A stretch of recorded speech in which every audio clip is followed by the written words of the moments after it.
Johnny Tremain, A Story of Boston in Revolt by Esther Forbes. This is Chapter 2, Part 1. The Pride of Your Power. The week wore on, each day as hot as the one before, for it was July. Every day after dinner, Mr. Laffan took a long nap under his basket, snoring as gently as he did everything else. Johnny would let him sleep for an hour, then wake him up, scold him, and get him to work. His work was beautiful. The body of the sugar basin was quickly completed, and he began reposing on it the rich garlands of fruit with the same skill he had had 40 years before. Johnny's own work did not satisfy him as well.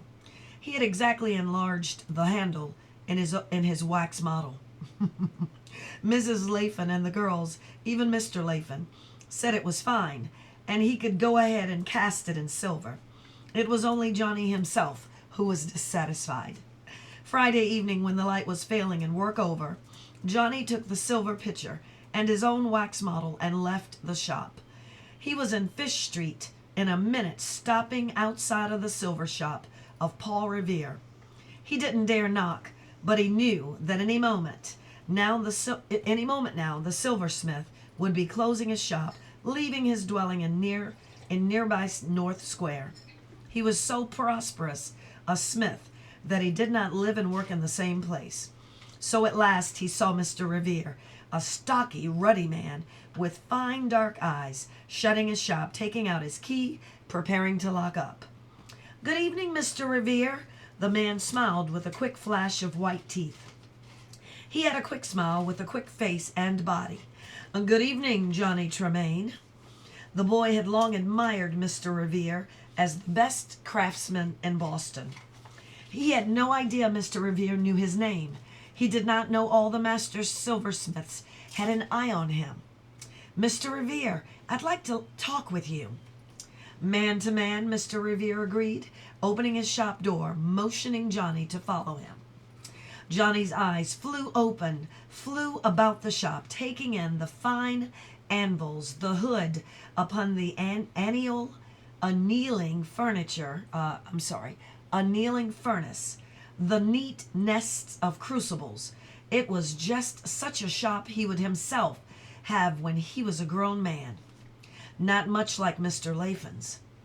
Although Paul Revere was a busy man, as there was in all Boston, he took everything so easily in stride, doing the one thing after another, that he never seemed rushed. So now, because an apprentice stopped him on the street and said he wanted to talk to him, he appeared to have all the time in the world. "Sir," said Johnny, "it's a matter of handles."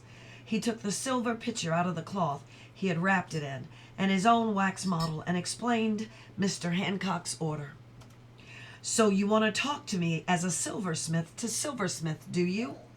He had Johnny's wax model in his hands, delicate hands to go with his such heavy wrists. "What does your master say of your work?" "Mr. Laffan won't even look at it much, but he says it's good enough and I can go ahead and cast tomorrow." "I've got to cast tomorrow because it's Saturday and we can't work Sunday, and it must be done Monday at 7. Although my master thinks it's all right, I'm not sure." "He is wrong and you are right. Look, you've just copied the handle on the pitcher too slavishly. Just enlarge it. Don't you see that your winged woman looks coarse in comparison? I'd have the figures the same size on both pieces. Fill in with the scroll. Then, too, your curve is wrong. The basin is so much bigger you cannot use the same curve. Yours looks hunched up and awkward. It's all a matter of proportion." He took a piece of paper and a pencil and drew off what he meant with one sure sweep of his hand. "I'd use a curve more like that. See? This is what I meant when I said I'd add a scroll or two below the figure of the winged woman. Not just enlarge her so she looks like a Boston fishwife in comparison to the angel on the pitcher. See?" "I see." The man looked at him with a little curiously. "There was a time," he said, when your own master could have shown you that.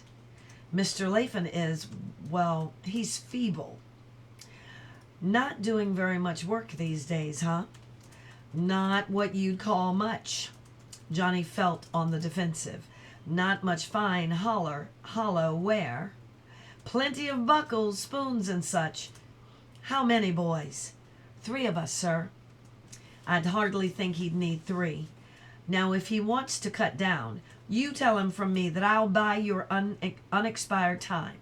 I think between us, we can make some fine things, you and I. The boy flushed. To think the great Paul Revere wanted him. Tell your master I'll pay a bit more than is usual for you. Don't let him shunt one of those other boys off on me. He stood up. It was time for Johnny to go. I couldn't leave the Laffan, sir, he said as he thanked Mr. Revere. If it wasn't for me, nothing would ever get done. They'd just about starve. I see. You're right, of course.